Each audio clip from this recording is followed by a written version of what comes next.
بر محمد وال محمد صلوات اللہم صلی علی محمد. پتھر ہٹا کے لاش سے زینب نے دی صدا،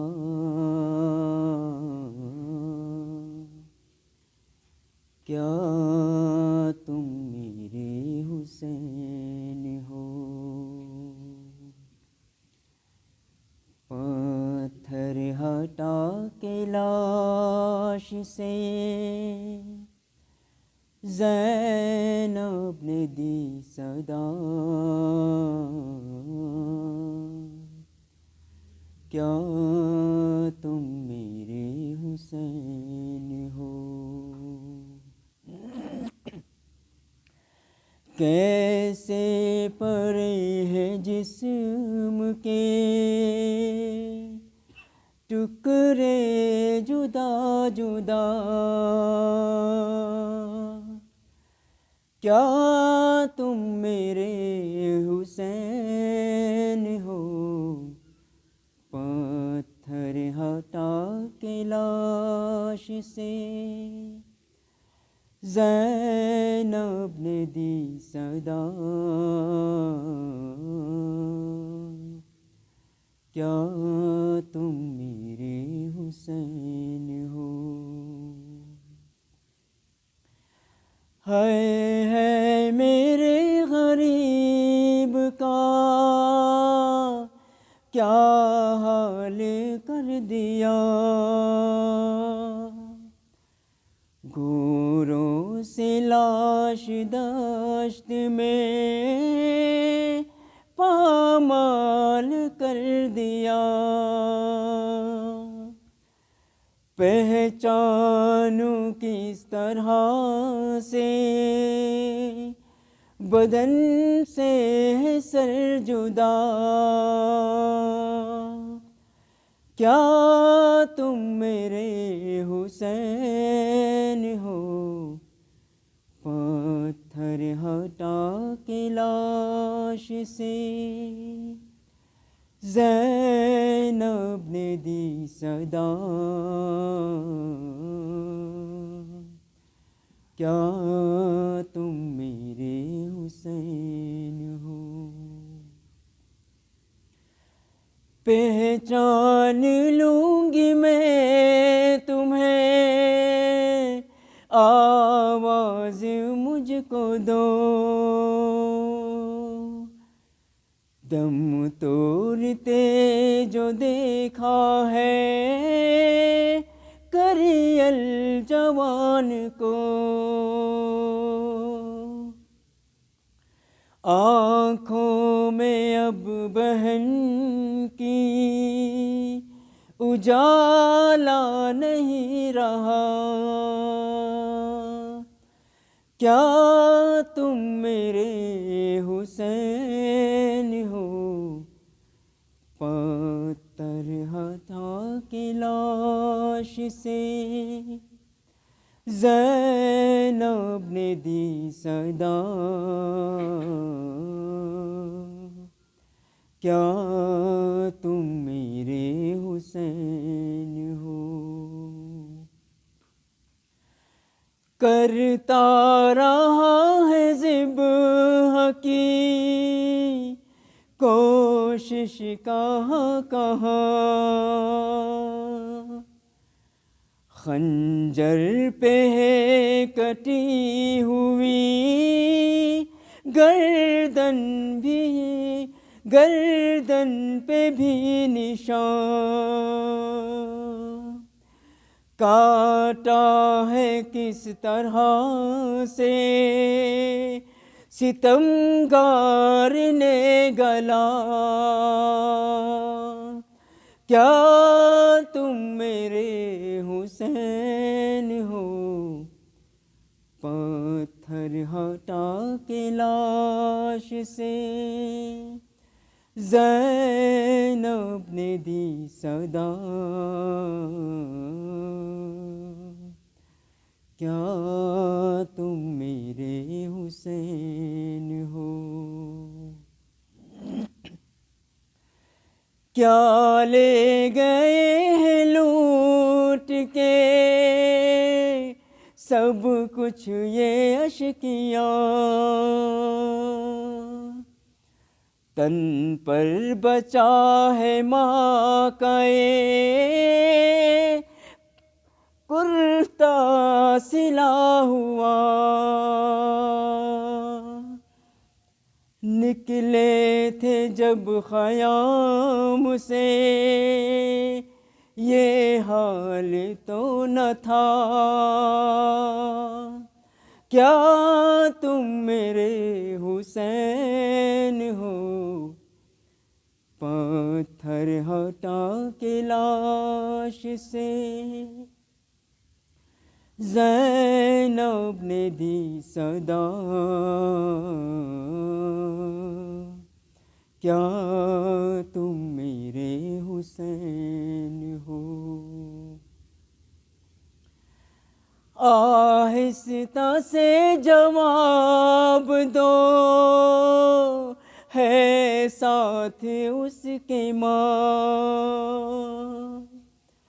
کیا اب تمہارے پاس ہے معصوم بے زبان، ننھا سا لاشا کس کے سینے پہ رکھا، کیا تم میرے حسین ہو، پتھر ہٹا کے لاش سے زینب نے دی صدا، کیا تم میرے حسین ہو، دیکھو بندی ہے ہاتھوں میں میرے بھی رسیاں، اب اور لو بہن کی نا غربت کا امتحان، کچھ تو جواب دو مجھے صغرا کا واسطہ، کیا تم میرے حسین ہو، پتھر ہٹا کے لاش سے زینب نے دی صدا،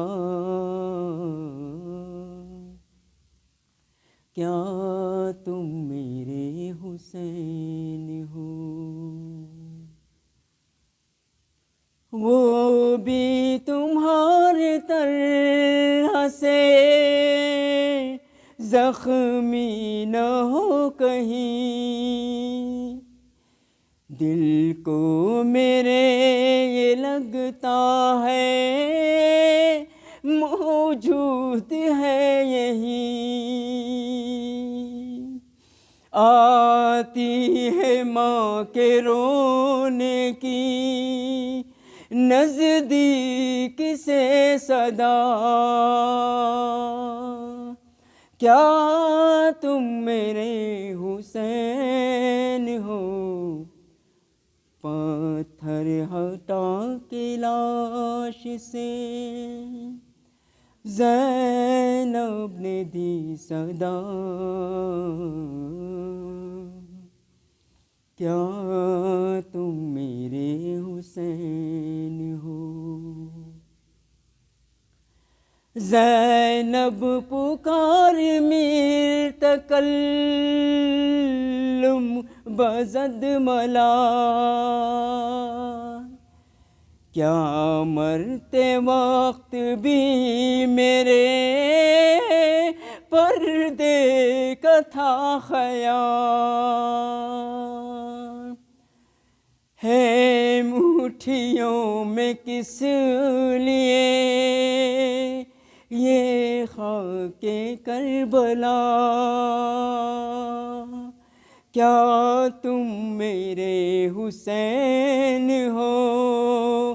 کیا تم میرے حسین ہو؟ پتھر ہٹا کے لاش سے زینب نے دی صدا، کیا تم میرے حسین ہو؟ کیسے پڑے ہیں جسم کے ٹکڑے جدا جدا، کیا تم میرے حسین ہو؟ پتھر ہٹا کے لاش سے زینب نے دی صدا، کیا تم میرے حسین ہو؟ کیا تم میرے حسین ہو؟ پر محمد وال محمد صلوات۔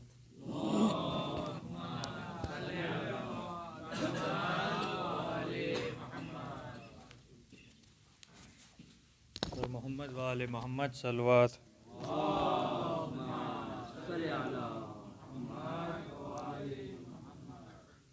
اے باد صبا جا کے یہ اموں کو بتانا، پیاسی ہے سکینہ،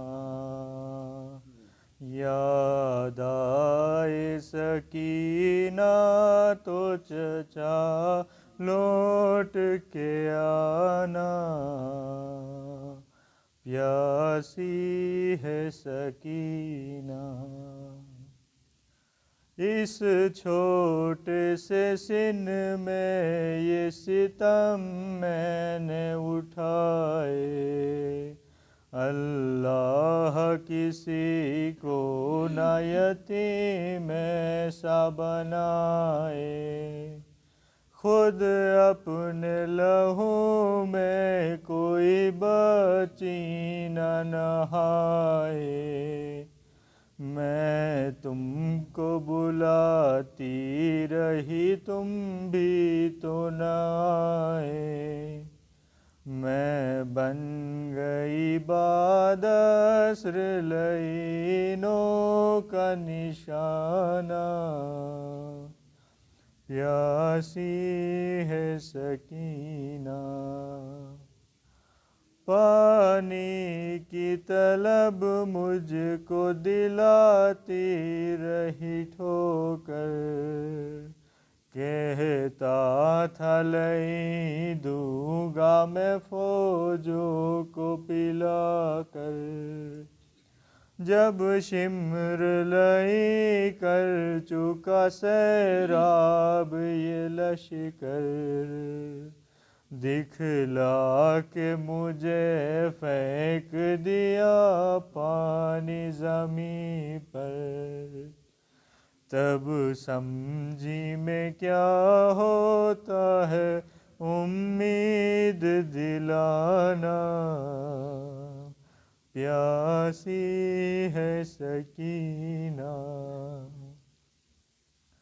ایک جام ہوا شام غریباں میں میسر، وہ کوزہ میں رکھ آئی تھی اصغر کی لحد پر، تھا مجھ سے بھی چھوٹا میرا بھیا میرا دلبر، شرمندہ میں ہو جاتی چچا پیاس بجھا کر، اب اپنے ہی ہاتھوں سے میری پیاس بجھانا، پیاسی ہے سکینہ۔ ایک رسی میں ہم سب کے گلے باندھ کے آدھا، کرتے ہوئے تشہیر چلے جانب کوفہ، اور اس پہ مصیبت یہ تھی قد میرا تھا چھوٹا، جب اٹھتی تھی پھوپھیا تو گلا کھنچتا تھا میرا، گردن کا میرے زخم چچا دیکھنے آنا، پیاسی ہے سکینہ۔ جس روز سے اصغر کو ملا بابا کا سینہ، اس روز سے امّو نہیں سو پائی سکینہ، اس حال میں جاؤں گی میں کس طرح مدینہ، آ جائے مجھے موت ہے کس کام کا جینا، جاگی ہوں بہت آ کے چچا مجھ کو سلانا، پیاسی ہے سکینہ۔ گھر لوٹ کے جاتے ہیں ہر ایک شام پرندے، قسمت میں لکھے ہیں میرے زندہ کے اندھیرے، کب تک میں جیوں گی یوں ہی اشکوں کے سہارے، لگتا ہے کہ مر جاؤں گی اب دور وطن سے، ہوگا نہ میسر مجھے اب گھر لوٹ کے جانا، پیاسی ہے سکینہ۔ انور یہ صدا پرچم عباس سے آئی، میں بھول نہیں سکتا سکینہ میری بچی، کاٹے گئے بازو میرے مجبور تھا بی بی، مشکی ظالم میں ہے لگا دیکھ لو اب بھی، پرچم کا میرے کام ہے دنیا کو بتانا، پیاسی ہے سکینہ۔ اے باد صبا جا کے یہ امّو کو بتانا، پیاسی ہے سکینہ۔ بر محمد وآل محمد صلوات۔ صل على محمد وآل محمد۔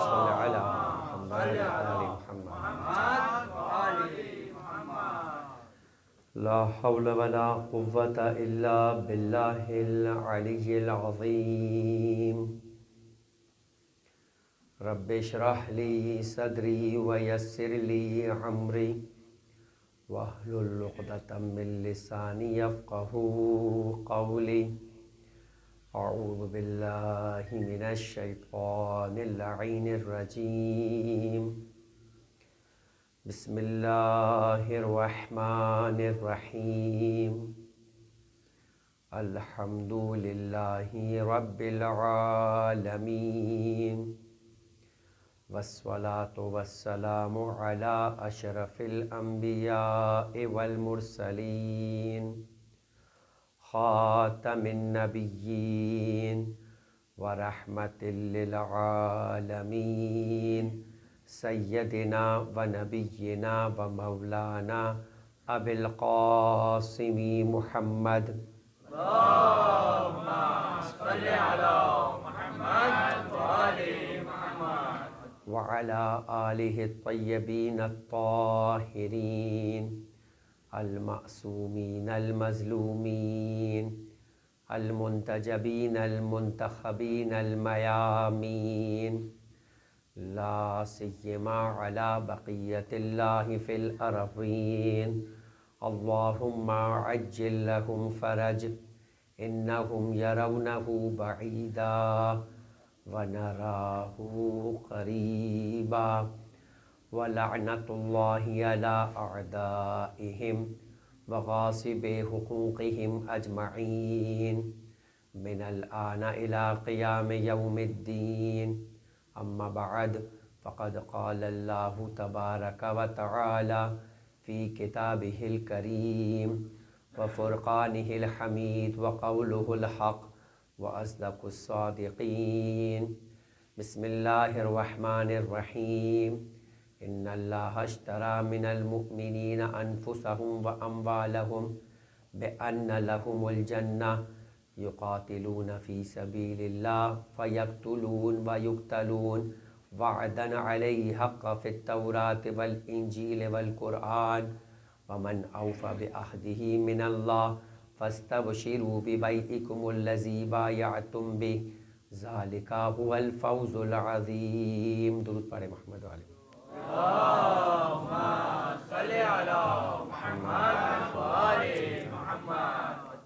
عزیزان محترم، روز آپ کی خدمت میں ابتداً فرش عزا پر آنے کی اہمیت کے سلسلے میں ایک حدیث اور ایک گفتگو کی بات پیش کی جاتی ہے۔ آج بھی آپ کی خدمت میں ابتدائی طور کے اوپر یقیناً قرآن بھی اس بات کو کہتا ہے فذکر ان نفعت الذکریٰ، کہ تم یاد دلاؤ، اس لیے کہ یہ یاد دلانا جو ہے، یہ یاد دہانی جو ہے وہ ان کے لیے فائدہ مند ہوا کرتی ہے۔ انسان اور بشر کی خصوصیت ہے، اور ایک وجہ بھی یہ بیان کی گئی کہ انسان کا نام انسان اس لیے پڑا ہے کہ یہ نسیہ یعنی بھول جانے سے بنا ہے۔ یہ بہت جلدی چیزوں کو بھول جایا کرتا ہے، بہت جلدی فراموش ہو جایا کرتا ہے، لہٰذا انسان کی ایک عادت ہے۔ قرآن نے مختلف مقامات پہ کبھی سورہ مبارک عنکبوت کے اندر، کبھی سورہ مبارک آل عمران کے اندر اس بات کا تذکرہ کیا کہ بہت لمبی دیر تک انسان انتظار نہیں کرتا، بہت مختصر وقت کے اندر بھی انسان اپنے مشکل وقت کو بھول جاتا ہے۔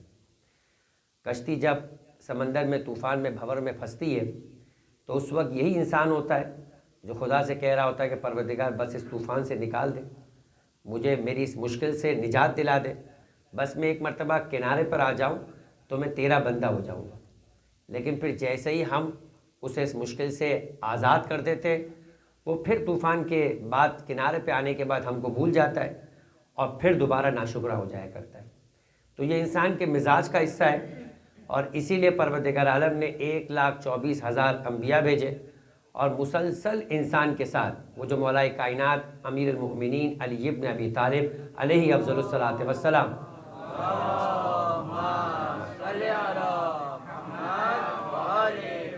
نہج البلاغہ میں فرماتے ہیں، اور ہمارا موضوع بھی حجت خدا ہے، انشاءاللہ آج نہیں تو کل اپنے اس موضوع کو مربوط کر دینا ہے اس موضوع کے ساتھ، کہ مولا فرماتے ہیں کہ 2 حجتیں ہیں جو پروردگار عالم نے انسان کے لیے قرار دی ہے۔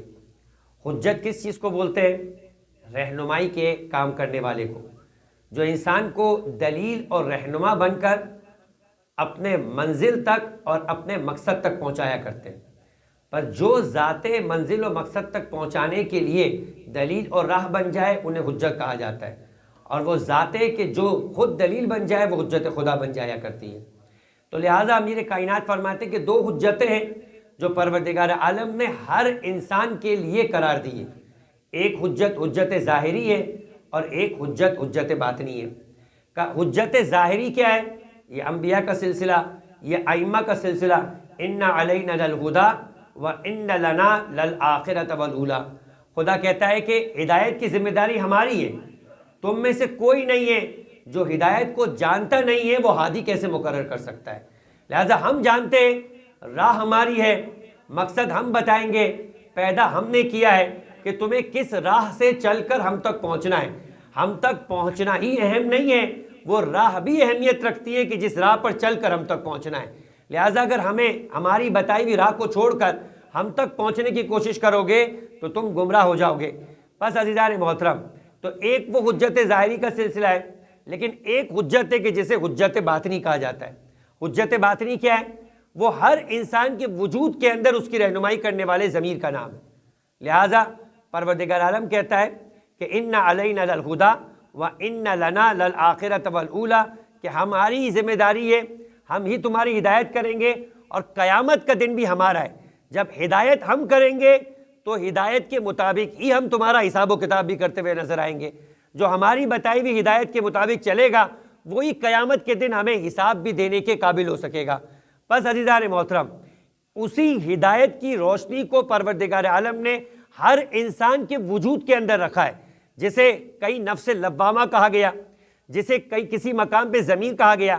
اس لفظ لوامہ کا کام کیا ہے کہ اگر آپ نے کسی کا مال اٹھایا تو فوراً آپ کے اندر سے ایک آواز آنا شروع ہو جاتی ہے، کیا تم نے اس سے اجازت لی ہے؟ اگر یہ کام برا ہے تو تمہیں خدا کو جواب دینا ہوگا۔ یہ ضمیر کی آواز ہے امام پنجم امام محمد باقر علیہ افضل الصلاۃ والسلام۔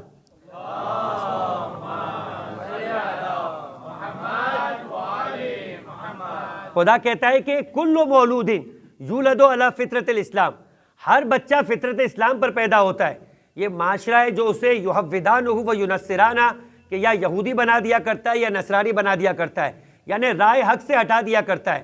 ورنہ جس فطرت پر، جس سرش کے اوپر انسان کی پیدائش ہوئی ہے وہ فطرت صالحہ اور فطرت پاکیزہ ہے، اور پروردگار عالم نے انسان کو ہدایت کا رستہ بھی بتا دیا ہے اور انسان کو برائی کا رستہ بھی بتا دیا ہے، اور پھر اس کے بعد انسان کو رہا کر دیا ہے کہ چاہو تو ہدایت کے رستے پر چل کر ہم تک پہنچ جاؤ، چاہو تو گمراہی کے رستے پر چل کر ہم تک پہنچ جاؤ۔ اور یہی کل بحث تھی اختیار اور جبر کے اعتبار سے بھی، کہ کوئی بندہ بھی مجبور نہیں ہے، ہر بندے کو خدا نے مختار پیدا کیا ہے، مگر اختیار اور جبر کس اعتبار سے کل اس کی بحث ہو گئی، جو گفتگو کے دوسرے حصے میں آج پھر اپنے ایک مقام پر بڑھے گی۔ لیکن خلاصہ یہ ہے عزیزان محترم کہ جب انسان کو پروردگار عالم نے اپنے وجود کے اندر ایک حجت باطنی دی ہوئی ہے، تاکہ انسان اپنے اس حجت باطنی سے سہارا لے کر اپنے آپ کو خدا کی راہ پر رکھے، صاف ستھری راہ پر چلتے ہوئے، خدا کہتا ہے کہ ہم نے صاف ستھرا نفس دیا تھا، وَنَفْسِ وَمَا سَوَّاهَا قَدْ أَفْلَحَ مَنْ زَكَّاهَا وَقَدْ خَابَ مَنْ دَسَّاهَا۔ ہم نے صاف ستھرا نفس تمہیں بنا کے دیا، کامیاب وہ ہوگا جو اسے صاف ستھرا ہی لے کر ہم تک پہنچ جائے گا۔ کمال کیا ہے کہ یہ امانت جو خدا نے انسان کو صاف ستھرا نفس دیا ہے، انسان اسے صاف ستھرا لے کر خدا کی بارگاہ میں پہنچ جائے، اور اس کے صاف ستھرا ہونے کا ایک طریقہ یہ کہ انسان فرش امام حسین علیہ السلام اور فرش عزا کے اوپر آ جائے۔ درود پڑھے محمد و آل محمد پر۔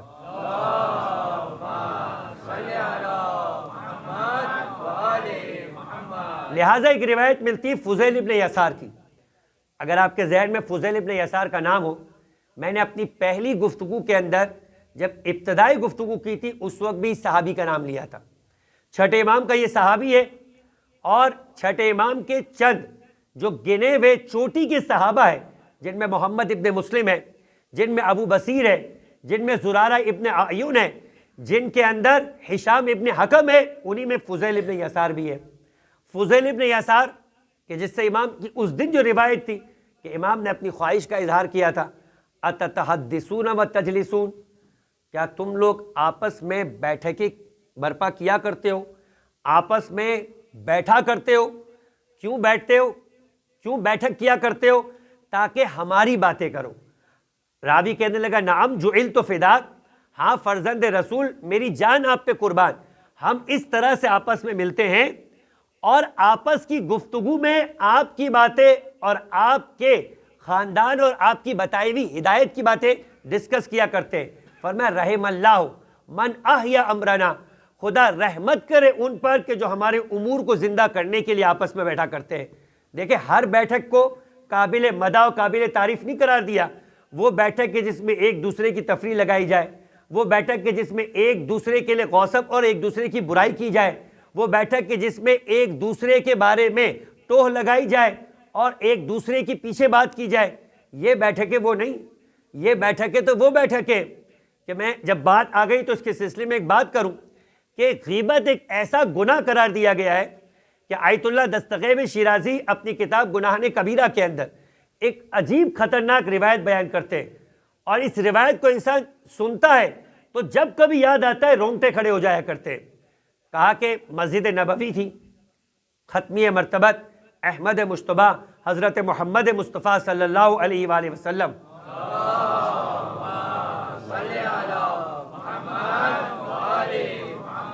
مسجد نبوی میں بیٹھے ہوئے تھے، اور ایک مرتبہ سود کی مذمت کے اوپر گفتگو کر رہے تھے.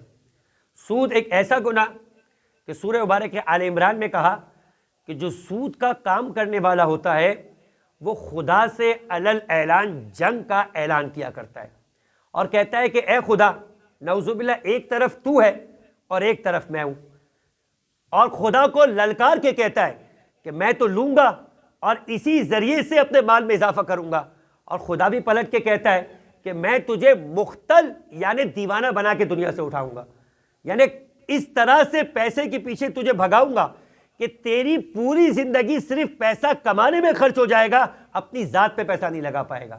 تو یہ سود کا پروردگار عالم نے قرآن مجید کے اندر اس انداز سے بیان کی. اور پھر اس کے بعد پیغمبر بتا رہے تھے، بتاتے بتاتے، اور یہ ہر مجمع کا عالم ہوتا ہے، پیغمبر کا مجمع بھی تھا تو انسان ہی.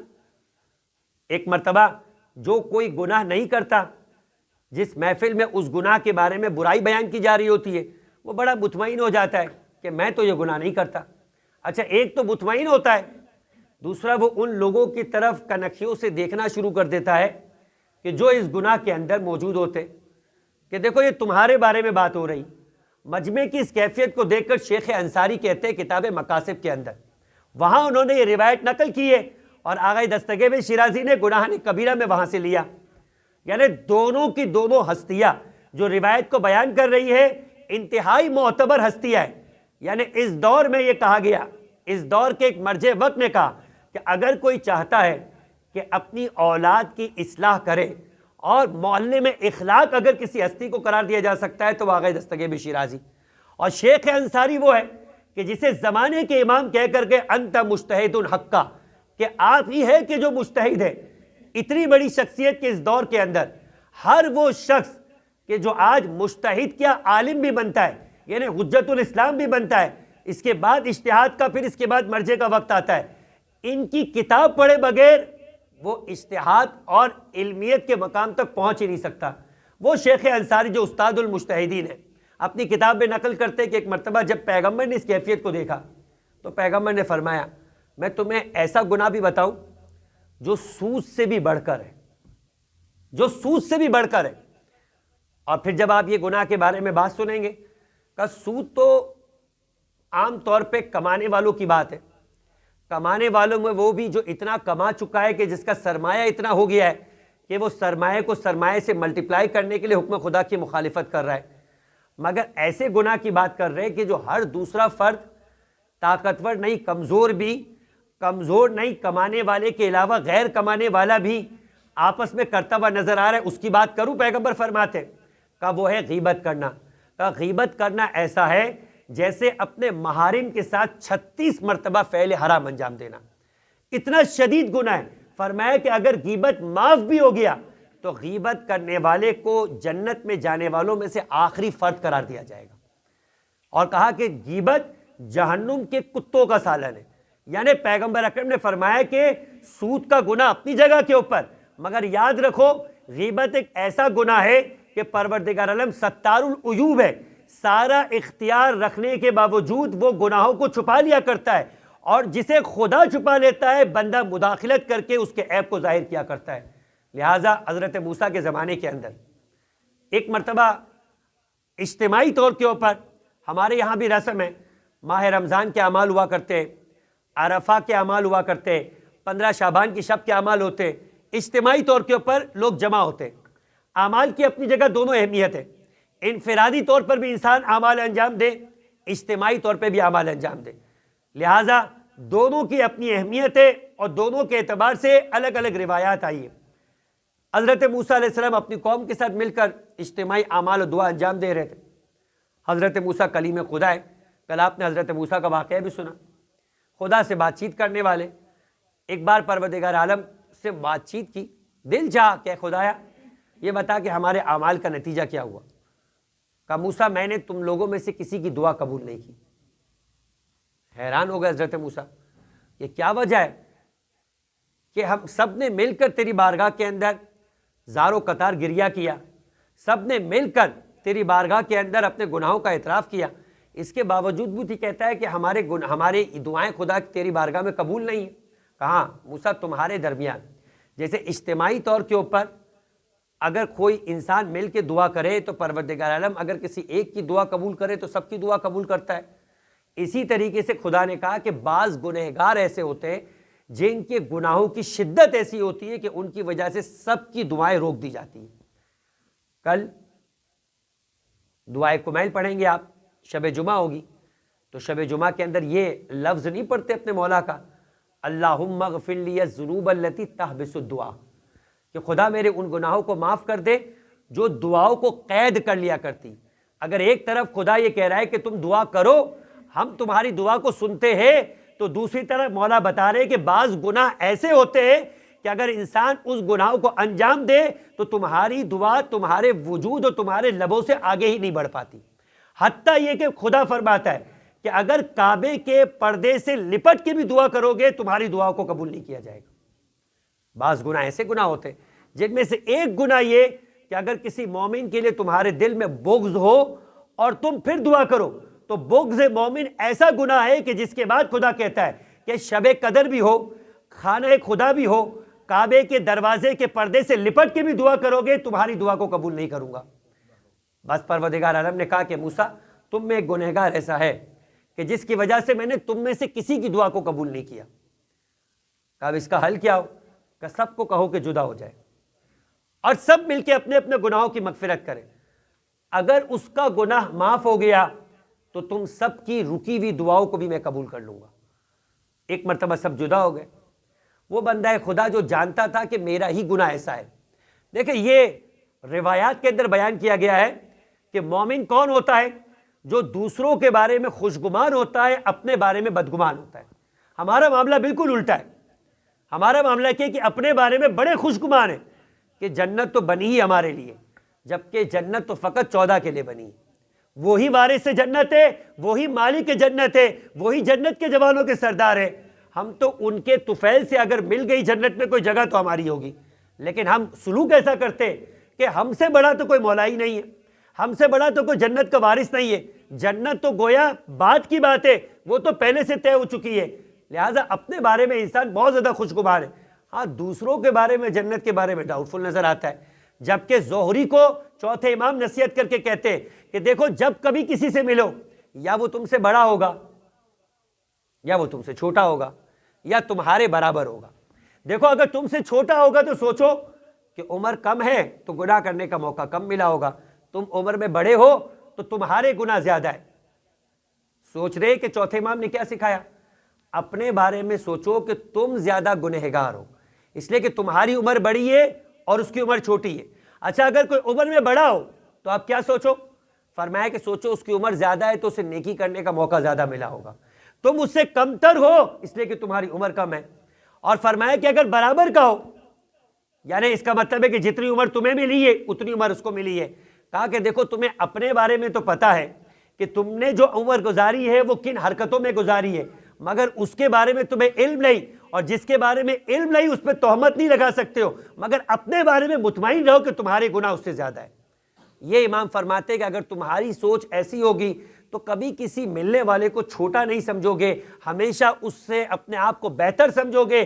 جب اس سے اپنے آپ سے بہتر سمجھو گے تو اس کی عزت کرو گے، اپنی نگاہ میں خود کو کمتر سمجھتے ہوئے۔ یہ امام کا انداز ہے، فرمایا کہ جب دوسروں کے ساتھ تمہارا انداز ہو تو اس انداز سے ملا کرو، جب اس انداز سے ملو گے تو کبھی کسی کی شخصیت تمہیں دکھی نہیں کرے گی، ہمیشہ تم خوشی نظر آؤ گے۔ درود پڑھے محمد وآل محمد پر۔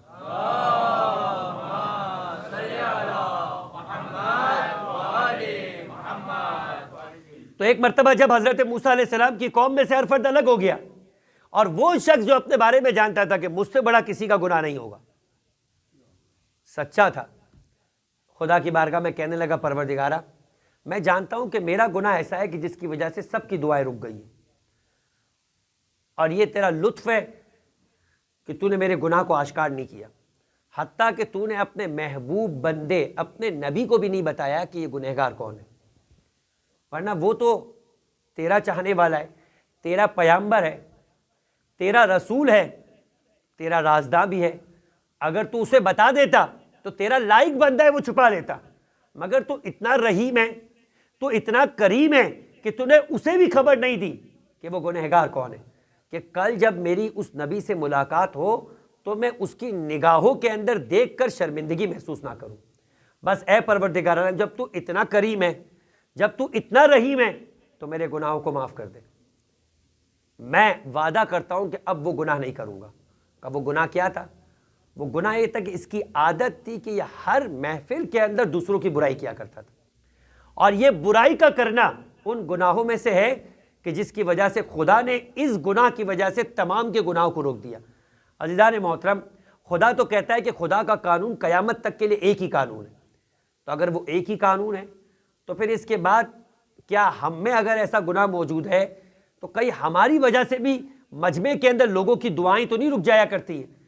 ہر شب جمعہ کے اندر امیر کائنات کی دعائے کمیل گویا میں متوجہ کرتی ہے، اور اسی لیے روایت میں آیا ہے کہ اگر موقع ملے تو ہر شب جمعہ، ورنہ زندگی میں ایک دفعہ ضرور پڑھا کرو کہ تمہارے مولا کے الفاظ جب تمہارے دل پہ نقش ہو جائیں گے تو تمہاری زندگی سے گناہ پاک ہوتے جائیں گے، تاکہ تمہارے گناہ ایسے پاک ہو جائے کہ تم اپنے مولا کے سچے عاشق بن جاؤ. بس عزیزان محترم، ایک مرتبہ دوبارہ جمع ہونے کی ضرورت نہیں پیش آئی. حضرت موسیٰ پہ فوراً وحی اتری کہ موسیٰ میں نے تم سب کی دعاؤں کو قبول کر لیا. اب حضرت موسیٰ علیہ السلام نے تجسس کے مارے کہا کہ بار الہ مجھے تو بتا دے وہ کون ہے. کہا جس گناہ کی وجہ سے میں نے سب کی دعائیں روک لی تھی، کیا میں بھی اس گناہ میں شریک ہو جاؤں؟ پروردگار عالم کی ذات مکلف نہیں ہے، پروردگار عالم کے لیے کوئی گناہ ثواب نہیں ہے، مگر خدا قانون اخلاق کی وجہ سے کہتا ہے کہ جس فرد کے گناہ کی وجہ سے میں نے سب کی دعائیں روک لی، کیا میں بھی اس گناہ میں شریک ہو جاؤں؟ یعنی میں ستار العیوب ہوں، معاف کرنے سے پہلے بھی چھپایا تھا، معاف کرنے کے بعد بھی چھپاؤں گا. درود پڑھے محمد والے محمد پر.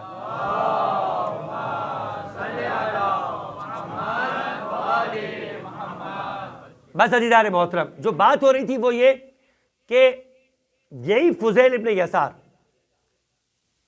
راوی یہ کہتا ہے کہ میں نے ایک مرتبہ امام نے مجھ سے سوال کیا، فضیل کل شب کہاں تھے؟ فضیل نے کہا، بولا میں کسی کام میں مصروف تھا، اس سے آپ سے ملاقات کو نہ آ سکا. فرمایا فضیل ہم جانتے کہ تم کہاں تھے. مولا آپ کیسے جانتے؟ فرمایا کہ جب تم اس محفل سے اٹھ کر جا رہے تھے اندھیرا تھا، تمہارا پاؤں کسی سے ٹکرایا تھا، جس سے ٹکرایا تھا وہ کوئی اور نہیں، میں ہی تھا. فضیل کہنے لگا مولا پھر تو آپ کو معلوم ہے کل پہلی محرم کی شب تھی، چاند نکل چکا تھا، ہم دوستوں نے ایک جگہ کے اوپر جمع ہونے کا سوچ رکھا تھا تاکہ جمع ہو کر حضرت زہرا کو ان کے فرزند کا پرسہ دے. بس چونکہ مصائب کا وقت ہو چکا تھا تو اندھیرا تھا، رات کا وقت تھا، میں پہچان نہیں پایا کہ جو فرد جس سے میں ٹکرایا تھا وہ آپ تھے. لیکن مولا ایک بات کا جواب دے دیں کہ کیا وجہ تھی کہ جہاں میں ٹکرایا تھا وہ محفل کا اختتام تھا، آپ اگر آ ہی گئے تھے تو آگے آ کر بیٹھ جاتے. ثمرات الاواد کی یہ روایت ہے. امام نے فرمایا کہ فضیل مجھے حیا محسوس ہوئی، جب میں مجلس میں آیا تو میں نے دیکھا کہ میری دادی اس مقام پر بیٹھی ہے کہ جہاں پر تمام آنے والے شریک ہونے والوں کی جوتیاں پڑی، اور وہ وہاں بیٹھ کر آنے والوں کے لیے دعائیں کر رہی. جب میری دادی اس مقام پر بیٹھی ہے تو میں کیسے آگے آ کر بیٹھ سکتا تھا؟ عزیزان محترم، یہ ہے فرش ازا کی اہمیت.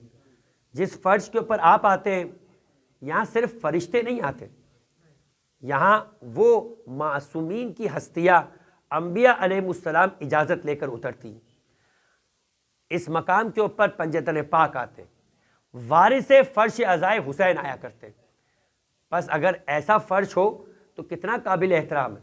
یہاں کتنے احترام کے ساتھ بیٹھنا چاہیے اور کتنے احترام کے ساتھ اس فرش کی عزت اور احترام کرنا چاہیے. بس اسی بات سے گفتگو آگے بڑھاتے ہیں. کل میں نے آپ کی خدمت میں اسی روایت علامات مومن سے مدد لیتے ہوئے مسئلہ بیان کیا تھا تکبیرۃ الاحرام کا. آج ایک اور مسئلہ بیان کرنا ہے، اور تکبیرۃ الاحرام کا مسئلہ آپ کے ذہن میں ہو کہ نماز کے 5 ارکان واجب تھے. پہلا رکن نیت، جس کی گفتگو کل ہو گئی. دوسرا رکن تکبیرۃ الاحرام، اور نماز کی ایک ہی تکبیر واجب ہے، باقی ساری تکبیریں مستحب ہے. چاہے وہ تکبیر الحمد سورہ کے بعد کہی گئی ہو رکوع میں جانے سے پہلے، یا رکوع سے کھڑے ہونے کے بعد سمع اللہ لمن حمیدہ کے بعد کی تکبیر ہو، سجدے میں جانے کے بعد اٹھ کر بیٹھے تکبیر پڑھے اور پھر اس کے بعد دوبارہ سجدے میں جانے سے پہلے تکبیر پڑھے، سجدے سے سر اٹھانے کے بعد کی تکبیر ہو، یا نماز کی اختتامی تکبیر ہو، ہر تکبیر اپنی جگہ کے اوپر مستحب ہے. لیکن ایک تکبیر ہے جو واجب ہے، جس کا نام ہے تکبیرۃ الاحرام. اور یہ تکبیرۃ الاحرام میں نے آپ سے کہا کہ سب سے پہلا واجب یہ ہے کہ تکبیرۃ الاحرام عربی میں ہو، صحیح واضح عربی ہو، اور دوسری چیز جو واجب ہے کہ سکون کی حالت میں ہو. اگر کوئی بھی واجب ذکر سوائے بحول اللہ و قوتی اقوم و اقعد کے، جو کہ واجب بھی نہیں ہے، بحول اللہ پڑھنا بھی مستحب ہے، پہلی رکعت کے بعد کھڑے ہونا اگلی رکعت کے لیے واجب ہے، مگر بحول اللہ پڑھنا مستحب ہے، واجب نہیں ہے. اور یہ واحد ذکر ہے کہ جو مستحب ہے کہ جیسے حرکت کے اندر پڑھنے کی اجازت ہے، ورنہ کوئی بھی ذکر نماز کے اندر حرکت میں پڑھنے کی اجازت نہیں ہے. اگر وہ ذکر نماز ہے تو اسے سکون کے عالم میں پڑھنا ہے، چاہے وہ مستحب ہے، ورنہ وہ ذکر باطل ہے. اور اگر واجب ذکر ہے اور آپ نے حرکت کے اندر پڑھ لیا تو آپ کی نماز بھی باطل ہے. مثلا کچھ لوگوں کی عادت ہوتی ہے، ایک مولانا تھے، حج کے موقع پر کسی نے ان سے سوال کیا، کہا کہ سجدے کے اندر ذکر سجدہ کتنی دفعہ پڑھنا واجب ہے؟ اب یقیناً بچے بھی جو دنیات میں جاتے ہیں، بڑے تو جانتے ہی ہوں گے کہ سجدہ ہو یا رکوع کا ذکر، دو ذکر پڑھنا جس کے بارے میں بات ہوئی ہے، ایک ذکر صغیر ہے، ایک ذکر کبیر ہے. ذکر صغیر 3 دفعہ ہے، ذکر کبیر 1 دفعہ ہے. اب یہ کون سا ذکر ہے؟ ذکر صغیر کا مطلب ہے سبحان اللہ سبحان اللہ سبحان اللہ، یہ 3 دفعہ پڑھنا واجب ہے، چاہے رکوع میں ہو چاہے سجدے میں ہو. اور ذکر کبیر کیا ہے؟ رکوع کے اندر ہے سبحان ربی العظیم و بحمدی، اور سجدے میں کیا ہے؟ سبحان ربی الاعلی و بحمدی. تو آپ نے سن لیا، ایک ذکر صغیر ایک ذکر کبیر. جو ذکر کبیر ہے وہ 1 دفعہ پڑھنا ہے، اور عام طور پہ یہ ذکر کبیر ہی لوگ پڑھتے ہیں. تو مولانا نے سوال کیا آج کے موقع پہ کہ یہ بتائیے کہ سجدے کے اندر یہ ذکر کتنی دفعہ پڑھنا چاہیے؟ تو مولانا نے جواب دیا کہ 3 دفعہ. اب جو لوگ تھوڑا سا بھی دنیات پڑھنا جان لیتے ہیں، ان کی طبیعت کے اندر فوراً ایک مرتبہ چلبلی ہو جاتی، اور فوراً تھوڑا سا بچہ ہو، تھوڑا جوان ہو، اور روکنا بھی چاہے تو روک نہیں پاتا. بس جیسے ہی وہ گیا فرد پوچھنے والا، فوراً کا مولانا ہم نے تو دنیات میں پڑھا ہے کہ وہ 1 دفعہ پڑھنا واجب ہے. تو مولانا نے فرمایا کہ آپ بھی صحیح کہہ رہے ہیں. بھائی یہ کیا بات ہوئی؟ اسے آپ نے 3 دفعہ بتایا وہ بھی صحیح تھا، مجھے آپ نے 1 دفعہ بتایا وہ بھی صحیح ہے، تو یہ فرق کیوں ہے؟ فرمایا کہ دیکھو مسئلہ یہ کہ اس شخص کو میں جانتا ہوں، یہ ایک جاتے ہوئے پڑھے گا، ایک اٹھتے ہوئے پڑھے گا، ایک سجدے میں رہ کے پڑھے گا. وہ جو ایک صحیح ہوگا وہی صحیح ہوگا. تو اس کا مطلب یہ کہ کیا بتانا چاہ رہے تھے مولانا؟ مولانا بتانا یہ چاہ رہے تھے کہ دیکھیں، نہ جاتے ہوئے ذکر شروع ہونا چاہیے، وہ بھی ذکر باطل ہے، نہ اٹھتے ہوئے ذکر ہونا چاہیے. عام طور پہ دیکھا ہوگا آپ نے، لوگ اتنی تیزی کے ساتھ، آج جسے کھانا کھانے کا وقت بھی نہیں ملتا تبھی تو فاسٹ فوڈ بن چکے ہیں. یہ فاسٹ فوڈ کیا ہے بھائی؟ کہا بھائی اس کے لیے کوئی وقت نہیں ہوتا اور کھانے کا کوئی آداب و طریقے بھی نہیں ہوتے، یہ چلتے پھرتے رکتے جیسا چائے کھا لیا کرتا ہے، اسی لیے اس کو فاسٹ فوڈ کہا جاتا ہے. پوری زندگی انسان کی فاسٹ فوڈ بن چکی ہے. یعنی جو انسان کما رہا ہے وہ کمائے ہوئے کو اپنے اوپر بھی خرچ کرنے کا ٹائم نہیں ہے، ہر چیز فاسٹ بن چکی ہے. ابھی پوری دنیا کے اندر سارا مسئلہ ہی اسپیڈ کا ہے. یہ پوری دنیا انوویشن کی دنیا ہے، سب جگہ اسپیڈ ہے. ہر چیز میں اگلی انوویشن کیا ہے؟ جس کی اسپیڈ زیادہ ہو. آپ اپنے موبائل میں دیکھیں، اپنے گاڑی میں دیکھیں، اپنے جہاز میں دیکھیں، جس کی اسپیڈ زیادہ ہے وہ اتنا ہی ترقی یافتہ ہے. تو لہٰذا اب کھانے کی اسپیڈ اتنی ہے کہ بزرگوں کو تو سمجھ ہی نہیں آتا. لہٰذا اس اسپیڈ میں بسم اللہ پڑھنا کہاں ہوگا، خدا کا شکر ادا کرنا کہاں ہوگا، وہ چھوٹے چھوٹے لقمے بنا کر چبا کے کھانا کہاں ہوگا. تو پھر انسان کی طبیعتیں ایسی ہی ہوگی، پھر ساری کی ساری پریشانیاں ہوگی. لیکن بہرحال جب اتنا فاسٹ فوڈ ہو چکا ہے تو نماز بھی اتنی فاسٹ ٹریک پہ جا چکی ہے. نتیجہ کیا ہوتا ہے؟ کئی دفعہ آپ نے دیکھا ہوگا کہ نماز کیسے پڑھی جا رہی، رکوع میں جھک رہے سبحان ربی العظیم و بحمدی، اٹھتے اٹھتے اللہم صلی علی محمد محمد. یہ باطل ہے، یہ جان بوجھ کے جو کیا جا رہا ہے حالت سکون میں نہیں ہے. اسی طریقے سے پہلی تکبیر بھی واجب ہے کہ حالت سکون میں کہی جائے، پورے سکون سے. حتیٰ کہ مراجع فرماتے شروع بھی سکون میں ہو، اینڈ بھی سکون میں ہو، درمیان کے اندر سکون میں تکبیرۃ الاحرام ہو. یہ ہے واجب. اور میں نے آپ کو کل بھی بیان کیا تھا کہ اگر اتنی دیر بھی انسان کھڑا ہو سکتا ہے تو مجبور ہو بیٹھ کے نماز پڑھنے میں، اتنی دیر کے لیے کھڑے ہو کر تکبیر کہنی ہے، پھر اس کے بعد بیٹھنا ہے۔ یہ تمام وہ افراد جو ایک بزرگ اس حیثیت تک پہنچ گئے جس کو کوئی اٹھا کر کھڑا کرے، جبکہ شریعت کے اندر خود اپنی جگہ پہ موجود ہے کہ اگر کسی کو رقم دے کر وہ آپ کو کھڑا کر کے نماز پڑھائے تو آپ کے لیے اگر رقم خرچ کر سکتے تو رقم دے کر کھڑے ہو کر نماز پڑھنی، بیٹھ کے پھر بھی نماز پڑھنے کی اجازت نہیں۔ وہی کرسی کی جس پر آپ بیٹھے اس کرسی کا سہارا لے کر کھڑے ہو سکتے، الحم تک آپ کو الحم تک انتظار کرنا ہے، کھڑے ہو کر پڑھے۔ اب جان نہیں رہی سورہ توحید کے لیے آپ بیٹھ سکتے۔ تو یہاں شریعت کا مسئلہ ہے جس کا اتنا غلط مس یوز کیا جا رہا ہے۔ بس اسی طریقے سے عزیزان محترم جو اگلا مسئلہ تھا وہ رکوع کا تھا کہ اگر رکوع کے اندر انسان جھک سکتا ہے، دیکھیں وہ جو جھکنا ہے کہ جس میں ہاتھ آپ کے گھٹنوں تک پہنچ جائے اور ہاتھ گھٹنوں پہ رکھے جائے، ان دونوں میں فرق ہے۔ ہاتھ گھٹنے تک پہنچ جائے اتنا واجب ہے، ہاتھ گھٹنوں پہ رکھنا یہ مستحب ہے۔ لہٰذا آپ جھکے ہوئے اتنے کہ اپنے ہاتھ کو اپنے رانوں پہ رکھ رہے، آپ کا رکوع درست ہے کیونکہ آپ کے ہاتھ گھٹنے تک پہنچ چکے۔ ہاں گھٹنوں پہ رکھیں گے تو الگ سے جو رکوع کے آداب میں مستحب ہے اس کا ثواب ملے گا، لیکن آپ کہتے ہیں میری کمر میں درد ہے، میرا L4 ہلا ہوا ہے، میرا L5 ہلا ہوا ہے، پتہ نہیں کتنے سارے ایل انسان کی کمر کے اندر، تو اگر کچھ ہل گیا ہے، آپ خود ہل گئے، ہاتھ نہیں پہنچ پا رہا، مگر آپ تھوڑا جھک سکتے کہ دو دیکھنے والے کہے کہ ہاں بھائی رکوع لگ رہا ہے، اتنا جھکنا آپ کے لیے واجب ہے۔ کرسی پر بیٹھ کر آپ کے لیے رکوع کرنا جائز نہیں۔ ہاں اگر آپ جھک ہی نہیں سکتے تو اس وقت شریعت آپ کو کہتی جو جھک نہیں سکتا وہ سوال ایک ضرور پیدا ہوگا کہ کرسی پہ کیسے بیٹھ رہا ہے، تو اس کے لیے کہ سر کے اشارے سے رکوع کرے۔ یہ جو کرسی پر بیٹھنا ہے اس کا مسئلہ کل بیان کیا جائے گا کہ یہ کیسے درست ہے، ورنہ کسی مرجع کی کتاب میں آپ کو کرسی کا بیٹھنے کا مسئلہ بھی نہیں ملے گا۔ یہ استفتاءات کے اندر الگ مسئلہ ہے۔ اصل حکم یہ کہ انسان جب جھک نہ سکے تو سر کے اشارے سے رکوع کرے، سر کا اشارہ بھی نہ کر سکے آنکھ کے اشارے سے رکوع کرے، آنکھ کا اشارہ بھی نہ کر سکے انگلی کے اشارے سے رکوع کرے۔ یعنی نماز کسی کیفیت کے اندر بھی معاف نہیں ہے، حتیٰ یہ کہ اگر بندہ ڈوب رہا ہو تو اس کے لیے بھی نماز کا حکم ہے جس کو صلاۃ الغریق کہا جاتا ہے۔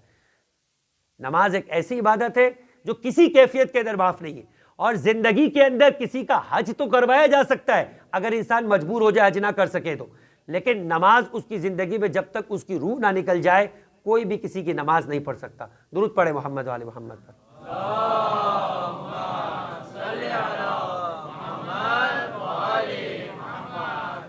عزیزان محترم، گفتگو کا دوسرا حصہ ہمارا کہ جہاں کل جا کے ہماری گفتگو رکی تھی سورہ مبارکہ توبہ کی 111 نمبر کی آیت کہ ان اللہ اشتری من المؤمنین انفسهم واموالهم بان لهم الجنہ، کہ خدا نے انسان سے خرید لیا اس کی جان اور مال کو اور اس کے بدلے میں اس کے لیے جنت قرار دی۔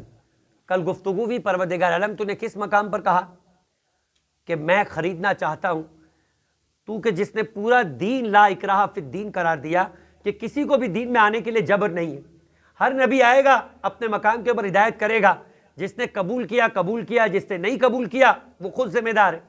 لہذا پیغمبر کے لیے فرمایا کہ وما علینا الا البلاغ، آپ کا کام کیا ہے؟ پیغام پہنچا دینا۔ جبکہ پیغمبر اکرم کا دل انتہا جتا تھا، فرمایا کہ حریص ما عنتم، اے حبیب تم اتنے زیادہ مشتاق ہو، اتنی زیادہ حرص اور لالچ ہے تمہارے اندر، اگرچہ کہ ہمارے یہاں پہ حرص اور لالچ ایک منفی معنی میں ہے، مگر عربی زبان کے اندر جو حریص ہے وہ مثبت معنی میں کہ ایک انسان جس کو بہت زیادہ شوق ہوتا ہے، جیسے ایک باپ کو شوق ہوتا ہے کہ اس کی اولاد پڑھ لکھ کر کچھ کمال کا کام کر کے دکھائی دے۔ پیغمبر کو اس سے زیادہ شوق تھا، اس سے زیادہ جلا کرتے تھے کہ میں اتنی زیادہ تبلیغ کرتا ہوں، ان کے لیے اتنی تکلیفیں اٹھاتا ہوں، اپنا وقت لگاتا ہوں، مگر یہ راہ راست پہ نہیں آیا کرتے۔ فرمایا وما علینا الا البلاغ، اے ہمارے رسول آپ اتنا زیادہ ان کے لیے جلا مت کریں، آپ کا کام پیغام پہنچا دینا ہے، ان کی مرضی ہے کہ عمل کرے یا نہ کرے، عمل کریں گے تو ان کی بھلائی ہے اور اگر نہیں کریں گے تو انہی کے نقصان ہے۔ لہٰذا خدا اپنے حبیب کو بھی یہی کہہ رہا ہے۔ اب اس اعتبار سے پروردگار عالم تو پورے دین کے معاملے میں ایسا ہی ہے، نماز کا حکم ہو، روزے کا حکم ہو، کہیں جبر نہیں ہے، کہیں سختی نہیں ہے، تو پھر اس معاملے کے اندر بھی جبر و سختی نہیں ہونی چاہیے۔ تو کیسے پروردگار عالم تو نے کہیں اعلان نہیں کیا کہ تو خریدنے کی بات کر رہا ہو اور ہمیں اختیار دے رہا ہو کہ ہم بیچے، تو پھر اس کے بعد تو اس سودے کا اعلان کرے؟ تو پروردگار کہہ رہا ہے کیسے میں نے تمہیں اختیار نہیں دیا، تمہیں اختیار دیا تھا تم ایمان لے کر آؤ، جس لمحے تم نے کلمہ پڑھا لا الہ الا اللہ محمد الرسول اللہ علی ولی اللہ، تو تم نے خود اعلان کر دیا اس کلمے کے اظہار کے ساتھ کہ پروردگار اب تک میری جان میری تھی مگر اب میری جان میری نہیں تیری ہے، میرا مال میرا تھا اب یہ میرا نہیں تیرا ہے، یہ میری اولاد میری تھی اب میری نہیں تیری ہے، یہ عزت میری تھی مگر اب میری نہیں تیری ہے، اگرچہ کہ پہلے مرحلے میں بھی میری نہیں تھی مگر تیرا لطف تھا کہ تیرا تھا تو نے دیا، اور مجھے مالک بنانے کے احساس کے ساتھ اختیار دیا کہ میں خود آ کر اس بات کا اعلان کروں کہ پروردگار یہ میرا تھا مگر اب میں اظہار کر رہا ہوں اس بات کا کہ میرا ہونے کے باوجود جبکہ میرا نہیں تھا اب دوبارہ واپس تیری بارگاہ میں دے رہا ہوں۔ درود پڑھے محمد و آل محمد پر۔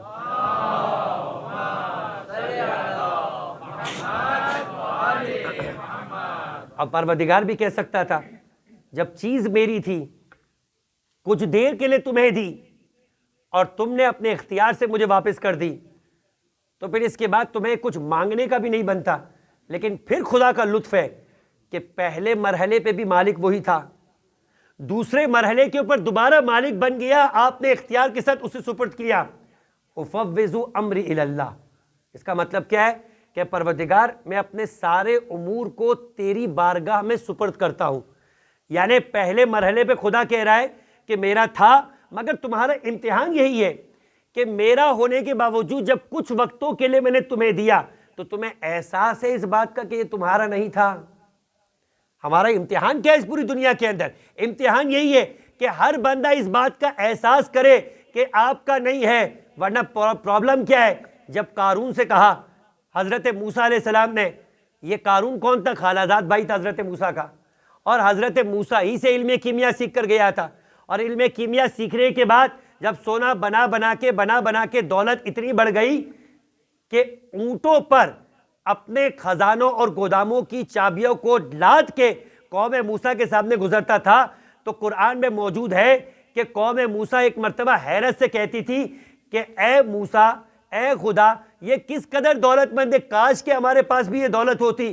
اتنی دولت کے بعد اب خدا نے کہا، اب اللہ کے اس نبی نے کہا کہ اے قارون، جو خدا نے تمہیں دیا ہے، جملے پہ غور کیجئے گا، جو خدا نے تمہیں دیا ہے اس دیے میں سے کچھ خدا کے حکم کے مطابق بندگان خدا پہ خرچ کرنے کے لیے زکوٰۃ دو۔ تو پلٹ کے کہتا ہے یہ خدا نے نہیں دیا، یہ تو میرے ہاتھوں کی کمائی ہے۔ اب آپ نے غور کیا عزیزان محترم، یہ خدا نے نہیں دیا۔ پہلے مرحلے میں جب نہیں ہوتا ہے تو کیا کرتا ہے؟ سجدے میں جاتا ہے، وظیفے کرتا ہے، دعائیں پڑھتا ہے، قرآن پڑھتا ہے کہ خدایا مجھے دے دے، خدایا مجھے دے دے، تو مجھے دے گا تو میں یہ کروں گا، تو مجھے دے گا تو یہ کروں گا۔ اور جب دے دیتا ہے تو پھر اس کے بعد کہتا ہے کہ پروردگار تو نے نہیں دیا، یہ تو میرے زور بازو کی کمائی ہے۔ بس یہی امتحان ہے عزیزان محترم، جو اس بات کا احساس کر لیتا ہے کہ یہ میرا نہیں ہے، یہ طاقت خدا کی دی ہوئی ہے، یہ سوچ کی قوت خدا کی دی ہوئی ہے۔ ورنہ اس دنیا میں کتنے ہی ایسے لوگ ہیں جو دن بھر محنت کرتے ہیں بیچارے، مگر اس کے باوجود انہیں اس طرح سے نہیں ملا کرتا جس طرح سے خدا نے آپ کو دیا ہے۔ تو یہ جو دنیا میں اونچ نیچ کی ہے یہ خود بھی اپنے امتحان ہے۔ ہم نے کسی کو کچھ دیا ہے، کسی کو کچھ دیا ہے، تاکہ چیک کرے اس بات کو کہ جسے زیادہ دیا ہے وہ اسے زیادہ ملنے کے بعد اس بات کا احساس ہے کہ خدا نے مجھے زیادہ دیا ہے، تو میں خلق خدا میں سے جو کمزور لوگ ہیں انہیں خدا کے دیے ہوئے میں سے، اپنے مال میں سے نہیں، اپنی کوئی بساط و طاقت اور قوت نہیں ہے، خدا کے دیے ہوئے میں سے خدا کی امانت سے پلٹا کے اسے دوں اور خلق خدا کی خدمت کر کے خدا سے کہوں کہ اے پروردگار، یہ بھی شکر کا ایک انداز ہے کہ تیرے دیے ہوئے میں سے تیری مخلوق کی مدد کی ہے۔ درود پڑھے محمد و آل محمد پر۔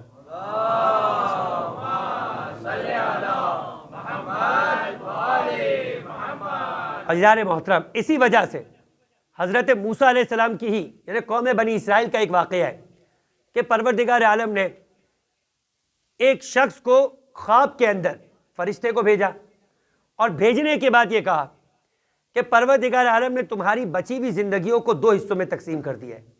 مثال کے طور پر کوئی 30 سال کا جوان ہو، کہا تمہیں 60 سال جینا ہے، زندگی 2 حصوں میں تقسیم ہے، باقی کے 30 سال 15 سال ایک طرف 15 سال ایک طرف۔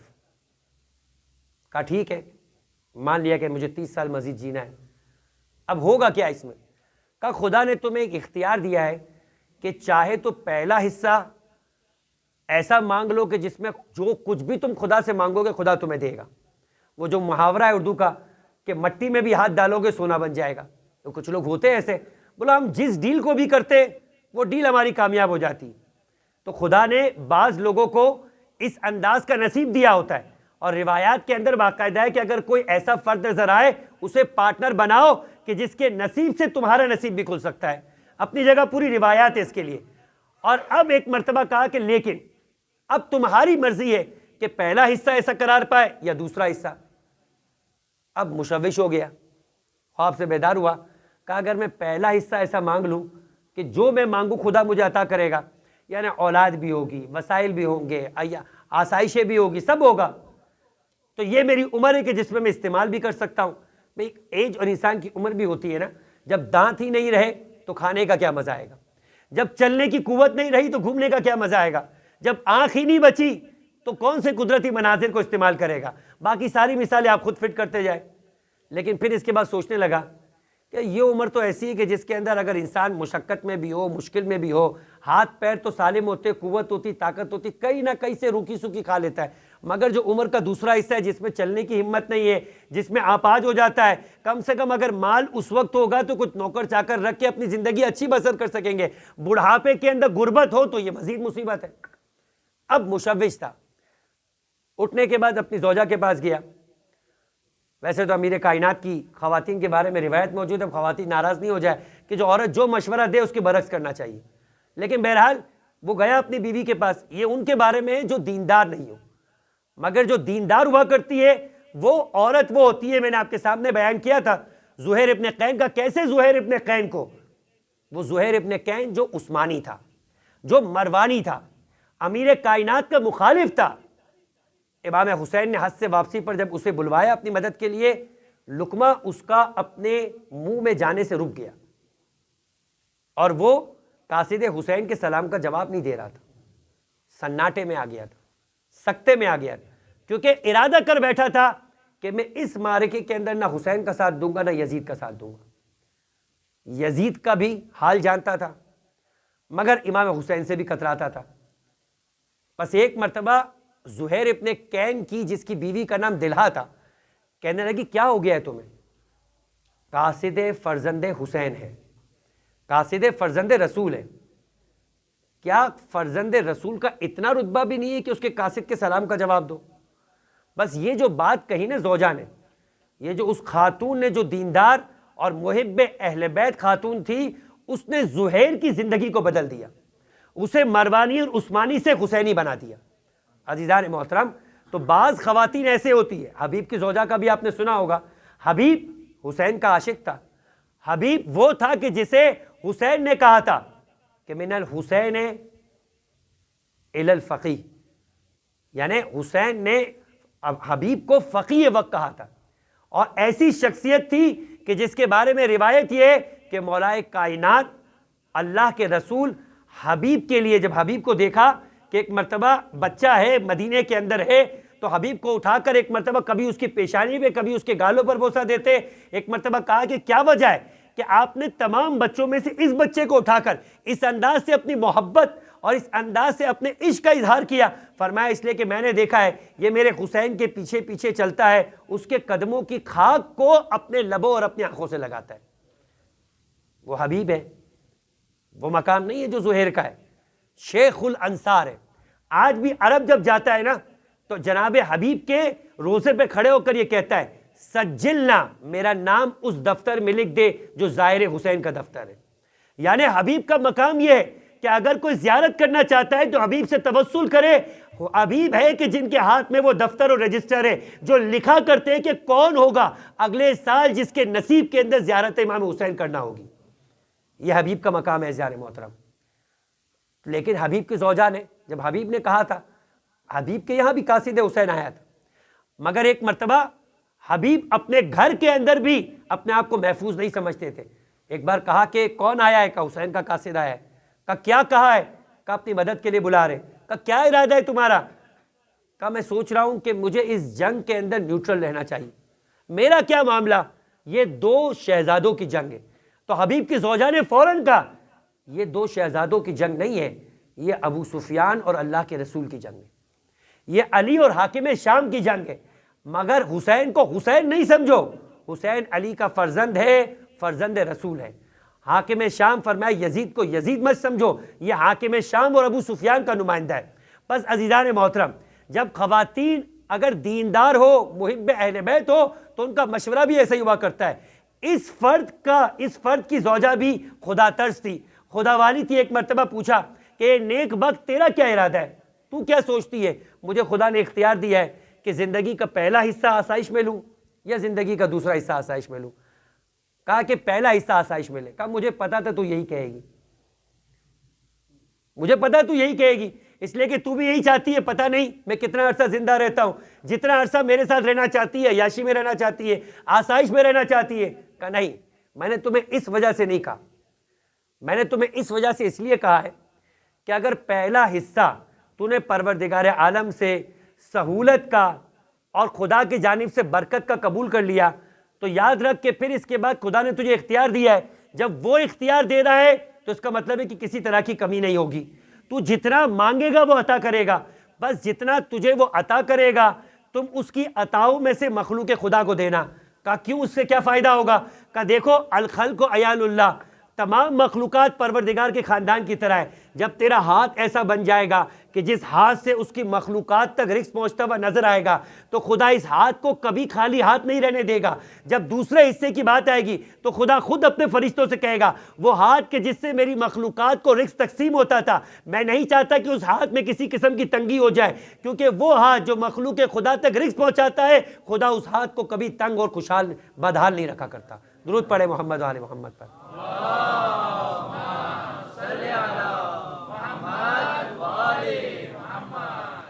بس عزیزان محترم، جو گفتگو ہماری پہنچی اس مقام تک کہ پروردگار عالم انسان کو اپنے اختیار سے کہہ رہا ہے کہ تم اپنے اختیار سے دین پہ عمل کرو، اور ایمان اس بات کا خود اظہار ہے کہ ایمان لا کے ہم نے اپنے دیے ہوئے اختیار کے ذریعے سے خدا کو کہا ہے کہ پروردگار اب یہ مال میرا نہیں تیرا ہے، اب یہ میری اولاد میری نہیں تیری ہے۔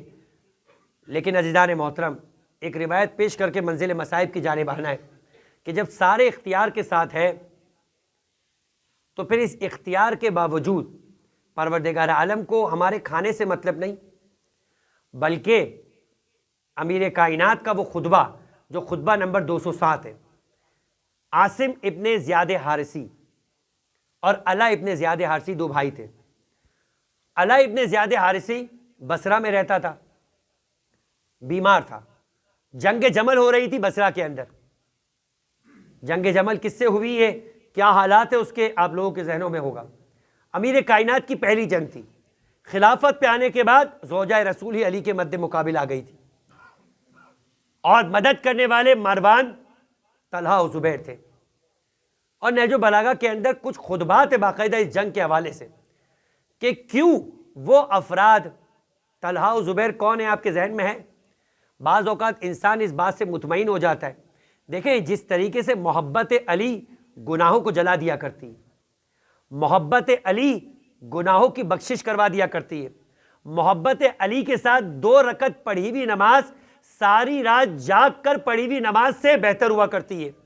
اتنا نہیں عزیزان محترم، روایت میں یہ کہ چوتھے امام فرماتے ہیں کہ اگر کسی کو نوح کی عمر کے مطابق زندگی مل جائے، یعنی 950 سال یا بعض روایتوں میں 2500 سال کی زندگی مل جائے، اور اس زندگی کے اندر رکن و مقام کے درمیان دن میں عبادت کرتا ہو، راتوں کو عبادت کرتا ہو، دن میں روزے سے رہتا ہو، اور فرمایا کہ صفا و مروہ کے درمیان مظلومیت کے ساتھ مارا گیا ہو، مگر دل میں محبت علی نہ ہو، دشمنان علی کے لیے بغض نہ ہو، تو پروردگار اس کی ساری عبادتوں کو اس کے منہ پہ دے مارے گا۔ تو اس کا مطلب ہے کہ 2 رکعت نہیں، اگر زندگی کے اندر اس نے اپنی واجب نمازیں پڑھی ہو، تو اگر مد مقابل کے اندر ایسا ہو جو ساری رات جاگ کر بھی عبادت کرنے والا، تو اس کی عبادت منہ پہ دے ماری جائے گی، اس کی فقط واجب عبادت ہوگی مگر خدا کی بارگاہ میں قبول ہوگی۔ عزیزان محترم، لیکن اس کے باوجود انسان ایسے گناہوں کو نہ کرے کہ جو محبت علی کو دل سے نکال دے۔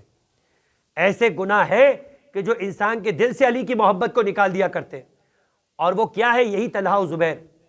طلحہ و زبیر ان لوگوں میں سے تھے کہ غزوہ احد کے اندر وہ کل 9 افراد کے جنہوں نے اللہ کے رسول کی حفاظت کی تھی. 9 افراد. 700 افراد میں سے بیشتر افراد پیغمبر اکرم کو چھوڑ کر پہاڑوں پہ یوں دوڑ بھاگے تھے کہ کچھ لوگ تو 3 دن کے بعد پلٹ کر آئے تھے. اور قرآن نے اس بات کو بیان کیا ہے کہ کیسے غزوہ احد کے اوپر اللہ کا رسول تمہیں بلا رہا تھا مگر تم اللہ کے رسول کے نہیں سوچ رہے تھے. تم اپنی جان کی بچانے کے لیے دوڑے جا رہے تھے اور اتنا دور نکل گئے خوف کی وجہ سے کہ پلٹ کے آنے میں تم کو اتنے دن لگ جائے. مگر اگر اس وقت کوئی رسول کی حفاظت کے لیے میدان میں علی کے ساتھ رکا تھا، ان 9 افراد میں سے 2 افراد طلحہ و زبیر تھے. یعنی جو اللہ کے رسول سے صدموں کو دور کرنے والوں میں سے تھے وہ طلحہ و زبیر.